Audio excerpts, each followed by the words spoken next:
क्या 4 मई दीदी गई? हेलो हम्बा हम्बा रंबा रंबा कंबा कंबा। भाई चुनाव तो कई राज्य में हुए, लेकिन सबसे ज्यादा बवाल बंगाल और तमिलनाडु के रिजल्ट को लेकर है। एक तरफ बंगाल में बीजेपी ने झंडे गाड़े हैं, वहीं दूसरी तरफ तमिलनाडु में हुई विजय की प्रचंड विजय।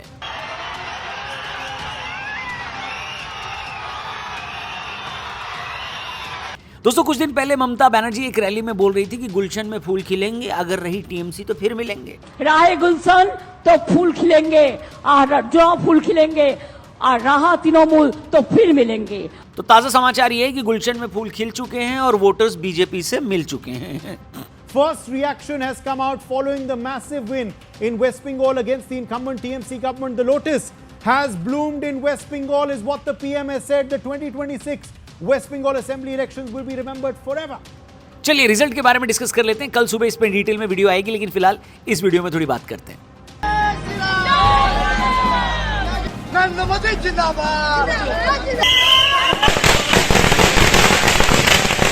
दोस्तों बंगाल में टीएमसी को 15 साल बाद भाजपा ने प्रचंड बहुमत के साथ हरा दिया है। इस जीत के साथ ही भाजपा ने ईस्ट के सबसे बड़े स्टेट पर अपना राज स्थापित किया है। भाजपा को नॉर्थ ईस्ट में सरकार बनाने के बाद भी ये कहा जाता था कि जब तक बंगाल नहीं जीते तब तक ये ईस्ट वाली पार्टी नहीं मानी जाएगी। आज भाजपा ने बंगाल में सरकार बनाकर ईस्ट का किला भी फतेह कर लिया है। जनता की रिजेक्शन का हाल आप ये समझिए कि खुद ममता बनर्जी अपनी सीट पर 5 राउंड तक पीछे रही। भवानीपुर में शिवेंदु अधिकारी ने ममता बनर्जी को वो चैलेंज दिया कि जब तक ये वीडियो आ रही है वो काउंटिंग स्टेशन पर पहुंचकर काउंटिंग तेज करने को भी बोल रही है। Straight to Kolkata, where Chief Minister Mamata Banerjee is raising her fingers at somebody and entering the counting center of Bhawanipur at the Shekhawat. लेकिन ममता की इस हार ने बंगाल में उनका किला ही नहीं ढाया, बल्कि इंडिया अलायंस का एक ऐसा किला ढहा दिया जिसके दम पर वो 2029 में पीएम नरेंद्र मोदी को चैलेंज करने का दम भर रहे थे। साथ ही ममता बनर्जी का वो सपना भी टूट गया जहां वो प्राइम मिनिस्टर मोदी को विपक्ष के सबसे बड़े चेहरे के रूप में पीएम कैंडिडेट के लिए चैलेंज करने वाली थी। This is the collapse of the left. This is a bipolar contest. This is a movement of the Hindu voter. This is a Hindu vote consolidation. This is a reminder to Mamata Banerjee and the Trinamool goons that you cannot be an anti-Hindu party and hope to be in power anywhere in India. If you take an anti-Hindu position, eventually you will be thrown out and you will be put in your place. हालांकि राहुल बाबा के लिए अच्छा ही रहा, क्योंकि अब उनको कोई challenge करने वाला ऑपोजिशन में तो नहीं है। वैसे चैलेंज से याद आया, एक चैलेंज ये भाई ने भी किया था, आज इसको लोग ढूंढ रहे हैं। ये देखो आप, बीजेपी टीएमसी को हरा दिया तो लेंटो के पूरा कलकत्ता घूमेंगे, लंगा होके घूमेंगे। खैर बंगाल में तो खेला हुआ, लेकिन तमिलनाडु में असली खेला हो गया। वहां के सिटिंग सीएम अपना चुनाव हार गए, स्टालिन। जी हाँ, साथ ही उनके बेटे उदयनिधि भी अपनी सीट से पीछे चल रहे हैं। अब ये वही है उदयनिधि जिन्होंने कुछ ऐसा कहा था। சனாதன ஒழிப்பு மாநாடு என்று நீங்கள் இதை போட்டிருக்கிறீர்கள், இதை அழைத்திருக்கிறீர்கள், இந்த நிகழ்ச்சிக்கு பெயரிட்டீர்கள், அதற்கு என்னுடைய வாழ்த்துக்கள்।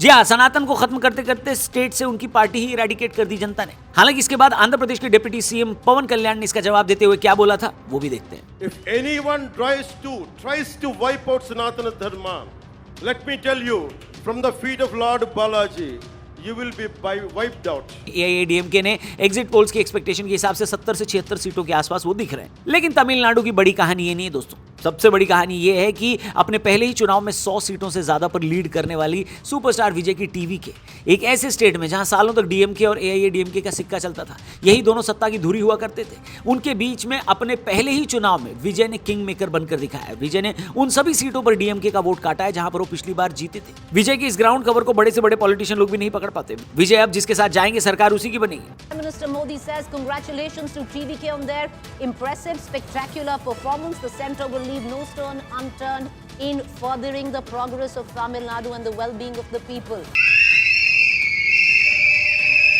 People are believing me so much, so that the truth he had spoken, and definitely he will make the truth comes to true. I am so happy. She's not only his mother, she is the first fan of Vijay. इसके अलावा किसी और state ने सरकार बनाने का भले ही vote दिया हो, अपील किया हो, लेकिन असम ने तो सीधा पेड़ा खाने के लिए वोट दिया। असम में क्या हुआ ये बताऊंगा नहीं, आपको दिखाऊंगा, ये देखिए।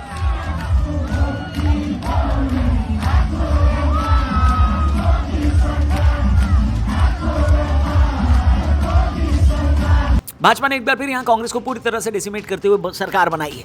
अब बड़ी खबर ये नहीं है कि भाजपा की सरकार बन रही, बल्कि बड़ी खबर ये है कि कांग्रेस की तरफ से सीएम के उम्मीदवार बनाए गए गौरव गोगोई अपनी सीट हार चुके हैं। इतना ही नहीं, कांग्रेस की इस हार ने राहुल जी के 100 चुनाव हारने के शतक को भी पूरा कर दिया। इस चुनाव में कमाल की बात यह है कि सबसे बड़ा मुद्दा वो आदमी बना जो असम से है भी नहीं, पवन खेड़ा। जी हाँ, और जब हिमंता बिस्वा शर्मा से पूछा गया तो उन्होंने कहा कि सीएम बनने के बाद वो सबसे पहले क्या करेंगे? पहले खेरा को पेलूंगा, फिर खेरा से नाम निकालेगा तो बाकी को पेड़ा बनाऊंगा। पर दोस्तों बड़ी बात ये नहीं है, बड़ी बात ये है कि कांग्रेस इस चुनाव में भाजपा को थोड़ा भी चैलेंज नहीं दे पाई। ये राहुल गांधी के लिए सबसे बड़ी चिंता की बात है कि असम के अंदर कांग्रेस के लिए अब चैलेंजर की गद्दी भी नहीं बची है। खैर, अब जरा केरल यानी केरलम में आते हैं। कांग्रेस का गठबंधन यूडीएफ वापस आ रहा है। ये इकलौती ऐसी जगह है जहां पर कांग्रेस के लिए खुशी की बात है। ग्राउंड लेवल पर जिस तरह की एंटी इनकम्बेंसी थी, वहां तो एलडीएफ का हारना तय था। लेकिन बड़ी बात यह है कि इस चुनाव से जो निकली है वो ये कि कांग्रेस की इस जीत के बाद से लेफ्ट अब 70 सालों बाद पहली बार देश के किसी भी स्टेट में नहीं है। परिवर्तन की पार्टी है।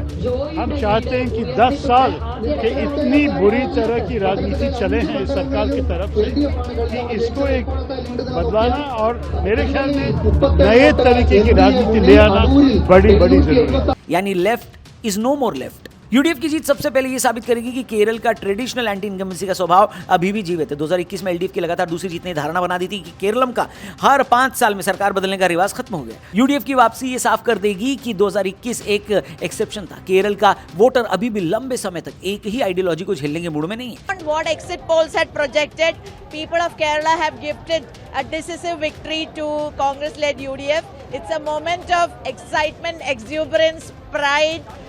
So we are thankful, grateful to the people of Kerala.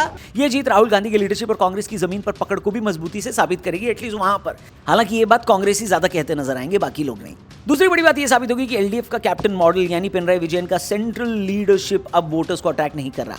UDF की जीत का मतलब होगा कि भ्रष्टाचार के आरोपों जैसे मासिक कोटा विवाद, बेरोजगारी और आर्थिक संकट के मुद्दों ने सरकार के विकास के दावों को पछाड़ दिया है। ये इस बात का सबूत होगा कि वोटर्स अब सिर्फ वेलफेयर स्कीम से संतुष्ट नहीं है, बल्कि वो गवर्नमेंट में ट्रांसपेरेंसी और नई एनर्जी चाहते हैं जो यूडीएफ अपने लीडरशिप क्वालिटी और वीडी सतीशन जैसे अपने नेताओं के जरिए पेश कर रही है। लेफ्ट के लिए ये हार महज एक चुनाव हारना नहीं है, बल्कि एग्जिस्टेंशियल क्राइसिस बन सकती है। भारत के पॉलिटिकल मैप पर केरल एकमात्र बड़ा राज्य है जहां वामपंथ की थोड़ी बहुत प्रेजेंस है। अब नेशनल लेवल पर उनका प्रभाव लगभग क्या हो गया राहुल जी? खत्म। इसके अलावा एलडीएफ के अंदर पिनराई विजयन के बाद सेकंड लाइन लीडरशिप की कमी एक बड़ा खतरा है। सत्ता से बाहर होने, काडर का मनोबल गिरना और पार्टी के अंदर गुटबाजी उभरना लेफ्ट के स्ट्रक्चर को कमजोर कर सकता है, जिससे भाजपा जैसी जो तीसरी शक्ति है वो पैर पसारने का उनको मौका मिल जाएगा। These elections were more about throwing out the CPM, and we have put forth a very comprehensive vision of our Prime Minister of development and opportunity for all Malayalis. And we are happy that today there are 2 MLAs in the Assembly for the first time in the history of Kerala. खैर, इस चुनाव के नतीजों में अभी भी कई सारी सीट्स बाकी हैं जिनको लेकर कल एक मस्त वीडियो हम सुबह लेकर आएंगे। आप बस चैनल को सब्सक्राइब करना और कमेंट करके दोस्तों ये भी बताइएगा कि क्या लगता है आपको, केरल में डेमोक्रेसी की जीत हुई है, बंगाल में ईडी और सीबीआई की जीत हुई है और असम में क्या ईवीएम की जीत हुई है? जो भी आप सोचते हैं कमेंट करके बताना। चैनल को भी सब्सक्राइब करना। जल्दी मिलते हैं, गुड बाय।